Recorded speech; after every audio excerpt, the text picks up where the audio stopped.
So every family has different methods of discipline. Discipline is an opportunity to teach children limit setting, boundaries, self-control, appropriate behaviors, and responsibilities. It can also help kids learn accountability and the consequences of their own actions. Some types of discipline can include grounding, timeouts, adding more responsibilities such as chores, having consequences, boundary setting, removing privileges, and a stern talking to, and then sometimes using problem-solving skills.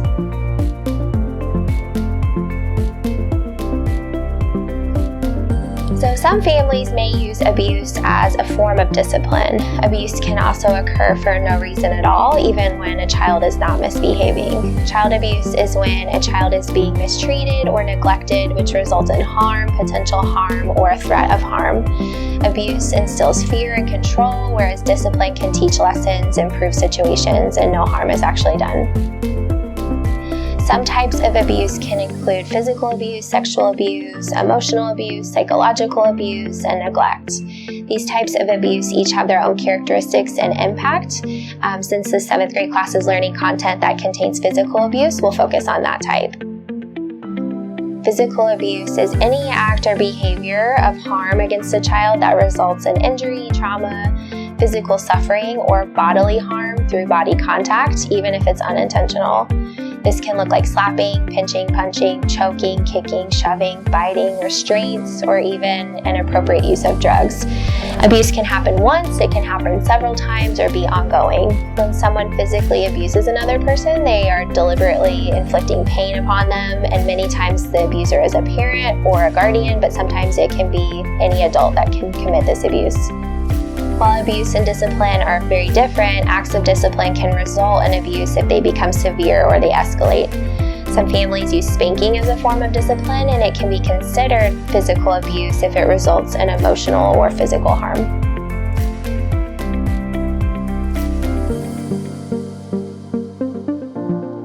Some signs of abuse can be really apparent, such as bruising, scratches and cuts, hair loss, broken bones, and burns.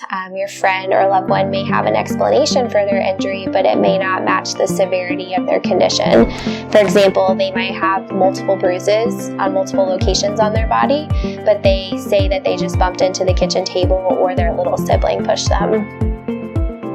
Sometimes these signs are in less obvious places, like under their clothes, so it's really important to also pay attention to the less obvious signs of abuse.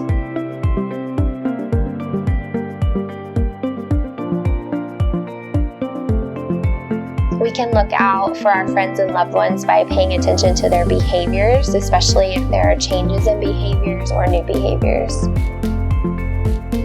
These behaviors may be showing new signs of anger, defiance, and rebellion, bullying, abusing others, risky behaviors, drops in school performance and attendance, loss of motivation. They may struggle to be a good friend or even keep friendships.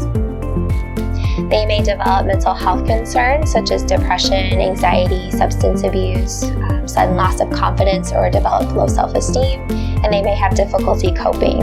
Unfortunately, some victims of abuse may self-harm, have thoughts of suicide, or act upon their thoughts of suicide. They might isolate themselves from friends or withdraw from their hobbies and sports and activities that they were involved in that they really loved at one time. They may be reluctant to leave school or go home, or they may suddenly want to spend more time at their friend's house. Unfortunately, for some families, abuse is really normal. Some families have lived with abuse for many years, and maybe their grandparents did the same to their parents. And because of this, some students may never disclose that abuse is happening because they don't see it as a problem or a concern. Your friend may not see it as a problem, but you can still help them out. If someone tells you they are being abused, or you suspect that someone may be a victim of abuse, the most important thing you can do is tell a trusted adult that can help you out. Examples of trusted adults can be teachers, school counselors, school social workers, principals, law enforcement, coaches, and parents. Trusted adults at school are here to help protect students that may be unsafe and help work towards improving their home situation. You can ask to speak to your trusted adult privately, or you can sign up to see your school counselor or me to discuss that concern. Some students are fearful of talking about their friends' situations to someone else for various reasons. In the end, our friends deserve to be safe and in a healthy home situation, and they will hopefully see that you told someone out of love and support. You could potentially be keeping them from further danger or potentially saving their life. Other ways to be helpful to our friends are to check in on them, ask how they're doing, offer to listen, lift them up, and remind them how wonderful they are, and make them feel important and loved because they are.